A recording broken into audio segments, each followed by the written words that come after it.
In this quick tutorial, we're going to look at how to create knobby tires. So in my layout view, I'm going to go ahead and add a mesh. I'm going to add a torus. Now I'm going to make a really gnarly knobby, and I don't want to actually have to select each of these faces. I'm going to show a cool little feature. So first thing I'm going to do, I'm going to go to modeling, and we're going to make a bunch more subdivisions. I'm going to do space, subdivide. So under mesh, subdivide. And down here at the bottom, you might see a little subdivide. You can open that up. Let's change that to 2. I'm going to AA to deselect. Now up at the top, make sure you are in face mode.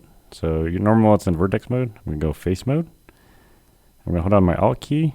I'm going to click on that. It's the wrong one, but I'll go right to the left of it. Well, come on. There we go. You might have to let up off the Alt and press Alt again. But eventually you'll get that ring right there. I'm going to do a Control plus until I'm to the edge of my tire. So I got a sidewall and I got a knobby area. Now here's where the trick is. Instead of having to like go through and actually select a certain thing, you can go up here and click select, and there's a checker deselect. Really cool.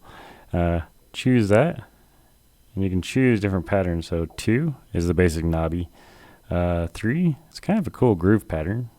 4, pretty sweet. 5, a little bit more. I'll go with 4. But you can choose any pattern you like, and you see what's still selected. Now I'm just going to press E and press enter right away without moving my mouse. And then the final step, go ahead and do an S to scale, and scale out however big you want your knobby to be. Now if we go to layout mode, I got a nice rugged tire.